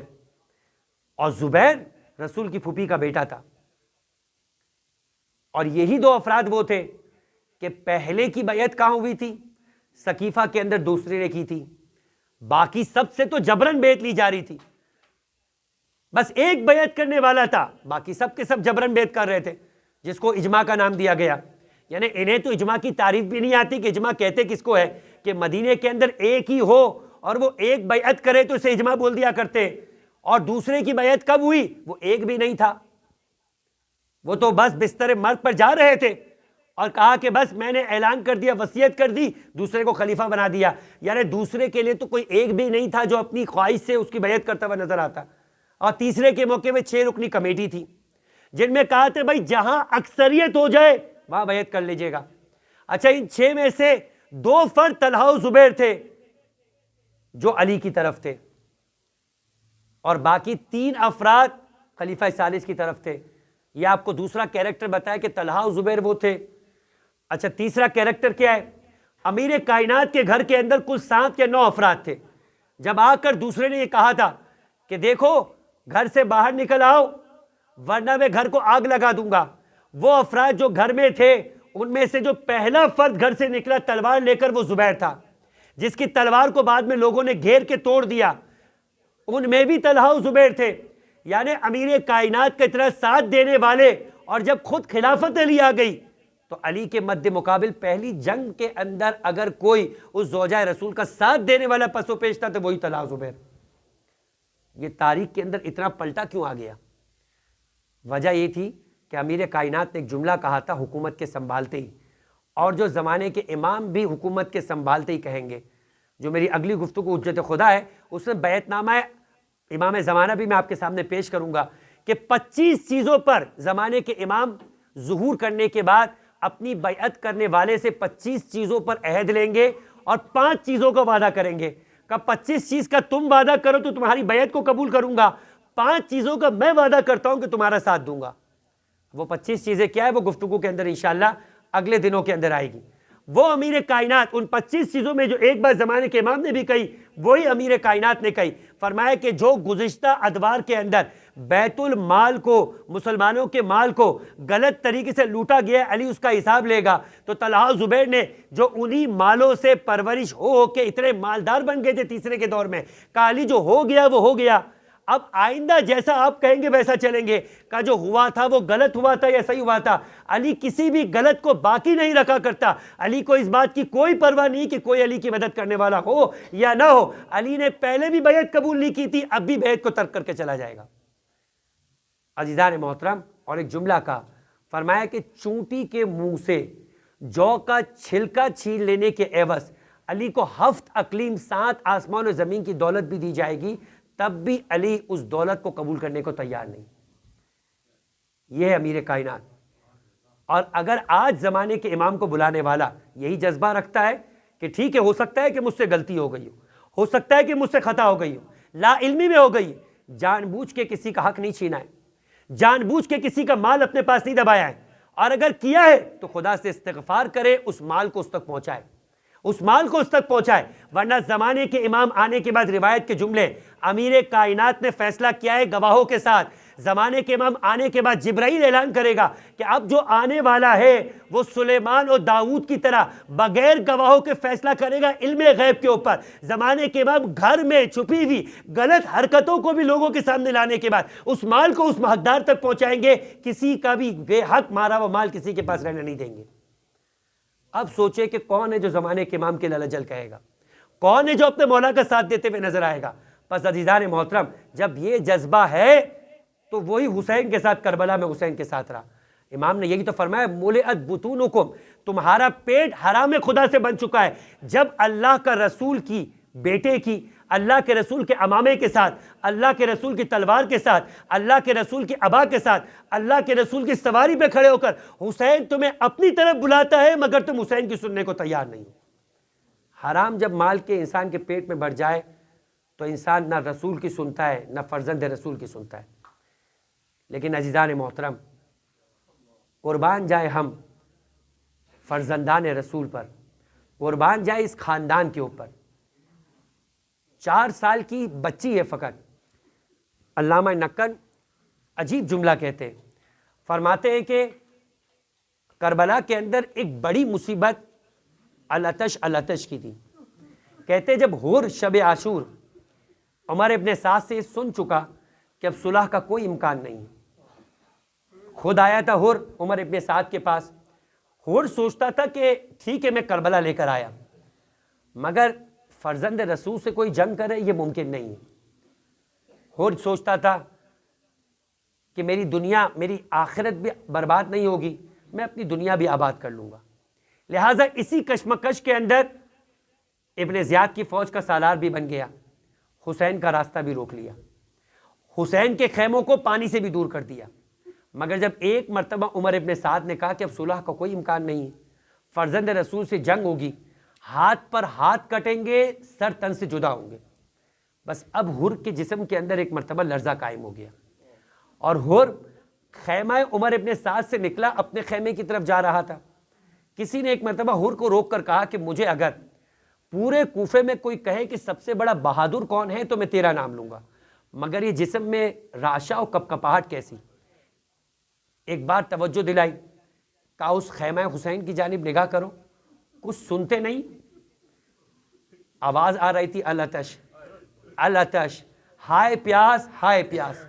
چھوٹے چھوٹے سے بچے، جناب سکینہ خود بتاتی ہے کہ ایک خیمے سے دوسرے خیمے، دوسرے خیمے سے تیسرے خیمے جا رہے تھے، کسی جگہ پر مشک کے اندر کچھ پانی مل جائے، اتنا ہی مل جائے کہ اس گیلی مشک کے اوپر کبھی اپنے گال رکھ دے، کبھی اپنے سینے پہ لگا دے۔ آپ نے دیکھا ہوگا کہ جب گرمی بہت شدید ہو جاتی ہے تو انسان کبھی آنکھوں پہ لگا کر اتنی گرمی کو بجھاتا ہے، کبھی سینے پہ لگاتا ہے۔ خدا نہ کرے کہ آپ کی اولاد پہ کبھی ایسا وقت آئے کہ آپ کی اولاد اس طرح تڑپ رہی ہو کہ اس طریقے سے باپ اور ماں جا کر اپنی اولاد کے لیے تڑپیں گے۔ ارے پوچھے اس عباس سے جو عباس اتنا جری تھا، کہتا ہے کہ پتہ نہیں کتنے کنویں کھود دیے، شاید کسی کنویں سے پانی نکل آئے، مگر عزیزان محترم اور کہنے لگا سنتے نہیں ہو، ارے ہم جب پیاسے تھے انہوں نے اپنا پانی کھول دیا اور ہمیں نہیں ہمارے گھوڑوں کو بھی پانی پلایا۔ ارے ساری دنیا کے لیے پانی کھلا ہوا ہے، حتیٰ کہ نجس جانور پانی پی رہے مگر حسین کے بچوں کے لیے پانی نہیں۔ حبیب ایک مرتبہ ہور تڑپ گیا، یہ سکینہ اور بچوں کی پیاس کا اثر تھا کہ ہور ایک مرتبہ لشکر یزید کو چھوڑ کر لشکر حسین کی جانب آنے لگا۔ ایک مرتبہ علامہ نقن کہتے پس جانتے ہو کہ کس کی پیاس کتنی زیادہ تھی؟ کہا جو جتنی جلدی شہید ہو گیا اس کی پیاس اتنی جلدی ختم ہو گئی۔ کہا حبیب پہلے گیا تو حبیب کی پیاس کا امتحان پہلے ختم ہو گیا۔ کہا اس کے بعد اکبر گئے، اکبر کی پیاس کا امتحان ختم ہو گیا۔ آپ جانتے ہیں اکبر کی پیاس کتنی ہے؟ کہتے جب اکبر پیدا ہوئے نا تو زینب آئی تھی، کہا بھیا جس کے یہاں پر بڑی خوشی آتی ہے وہ بڑے بڑے انعام دیا کرتا ہے، آپ بتائیں اکبر کی ولادت کے اوپر آپ مجھے کیا دیں گی؟ فرمایا زینب جو مانگ رہے مانگو۔ ارے زینب نے اکبر کو مانگ لیا تھا، زندگی بھر حسین کی خواہش تھی کہ وہ اکبر کو ہی تمنا کرے، اکبر کی تمنا پورا کرے، مگر حسین رہتی دنیا تک کبھی نہیں دیکھا کوئی ایسی خواہش نہ ہو جو اکبر کی زبان سے نکلے۔ زینب نے پورا نہ کیا۔ کربلا کے میدان میں اکبر لڑنے گئے اور ایک مرتبہ پلٹ کر آ کر کہتے بابا پیاس نے مجھے قتل کر دیا ہے، میرا سینہ جگر کے اندر ارے دبے جا رہا ہے، 2 گھونٹ پانی مل جائے۔ پھر آپ آپ دیکھیں گے ارے کس طریقے سے فاتح خیبر کا پوتا جنگ کرتا ہے. حسین اتنا غریب ہو گیا کربلا کے میدان میں اکبر کے 2 گھونٹ کی خواہش پورا نہ کر سکے. بس ایک مرتبہ کا اکبر اپنی زبان کو میری زبان میں دے دو شاید تمہیں سکون مل جائے. ارباب مقاتل لکھتے ہیں ایک بار علی اکبر نے اپنی زبان کو حرکت دی. حسین کے منہ میں اپنی زبان کو ڈالنا تھا, اپنی زبان کو کھینچ کر کہنے لگے بابا آپ تو مجھ سے بھی زیادہ پیاسے. بس ایک مرتبہ کہا جاؤ بیٹا حوض کوثر پر دادا سیراب کریں گے. اکبر کا امتحان اکبر کی شہادت کے ساتھ ختم, عباس کا امتحان عباس کی شہادت کے ساتھ ختم. سب سے زیادہ کربلا کا پیاسا میرا غریب آقا حسین تھا. تبھی سکینہ نے بابا کی سواری کے آتے وقت یہ سوال کیا تھا ایو جوادو ابھی, ارے میرے بابا کے سواری مجھے بتا, ہم سکیا ابھی او قتلا شانر, ارے بتا میرے بابا کو 2 گھونٹ پانی دیا یا پیاسا شہید کر دیا. یاد ہوگی حسین کی وہ وصیت کہ جب اپنے بیمار فرزند سید سجاد کے پاس آئے تھے کہا تھا جا کر مدینے جانا پلٹ کے کہنا لیتکم شیعتکم فی یوم عاشورا, اے میرے شیعو تم عاشور کے روز کربلا میں نہیں تھے. ارے اگر ہوتے تو دیکھتے کہ حسین ششمائے کے لیے پانی طلب کر رہا تھا, لوگوں نے پانی نہیں دیا, 3 بال کا تیر دے کر اصغر کو سیراب کر دیا. تو دوسری روایت یہ بھی ہے کہتا ہے میرے شیعو شیعتی مہمائی شریف تو ماز بین فذکرونی, اے میرے شیعو جب کبھی ٹھنڈا پانی پینا مجھ حسین کی غربت کو مجھ حسین کی پیاس کو یاد کرنا. الا ولعنت اللہ علی قوم الظالمین وسیعلم الذین ظلموا ای منقلب ینقلبون. بار اللہ تجھے واسطہ محمد و آل محمد کا ہمارے اس کلی سے توسل کو اپنی بارگاہ میں قبول فرما. ہمارے گناہان صغیرہ و کبیرہ کو معاف فرما, ہمارے مرحومین کے گناہان صغیرہ و کبیرہ کو معاف فرما, انہیں جوار معصومین میں اعلیٰ علیین میں جگہ عطا فرما. پروردگارہ تجھے واسطہ جس دین اسلام کو بچانے کے لیے حسین اور حسین کے بچوں نے قربانی پیش کی, محبت اہل بیت کے ساتھ اس دین کی تعلیمات کو حاصل کر کر اس پر عمل کرنے کی توفیق عطا فرما. دین اہل بیت کے مطابق اپنے بچوں اور اپنے جوانوں کی تربیت کرنے کی توفیق عطا فرما. پروردگارہ تجھے واسطہ محمد و آل محمد کا, آل محمد کے چاہنے والے دنیا اور جہاں میں جہاں کئی آباد ہے فرش عزا کو بچھائے ہوئے فرش عزا پر آئے ہوئے پروردگار ان کی جان مال و عزت کی حفاظت فرما. ان میں جو بیمار نے شفائے کاملہ عاجلہ عطا فرما, جو بے روزگار ہیں رزق حلال عطا فرما, جو صاحبان روزگار ان کے رزق حلال میں وسعت و برکت عطا فرما. پروردگار جو قرضدار ہیں ان کے قرض کو غیب سے ادا فرما, جو بے اولاد انہیں اولاد صالحہ عطا فرما, جو پریشان حال ہے پروردگار تو جو واسطہ حسین کی مظلومیت کا, حسین کی بچی کی غربت کا, پروردگار ان کی پریشانیوں کو آسان فرما. پروردگار جو غریب الوطن ہے اپنے خاندان سے دور ہے مسافر, پروردگار انہیں اپنے شہروں میں اطمینان کے ساتھ سکون کے ساتھ پہنچنے کی توفیق عطا فرما. پروردگار ظلم و ظالم کے خاتمے کے لیے کربلا والوں کا انتقام لینے کے لیے اپنی آخری حجت امام اشرف الزمان کے ظہور میں تعجیل فرما. ہمیں ان کے اعوان و انصار میں شمار فرما, ان کے دل کو ہم سے راضی و خوشنود فرما. وتقبل منا انک انت السمیع العلیم وتب علینا انک انت التواب الرحیم برحمتک یا ارحم الراحمین. ماتم حسین.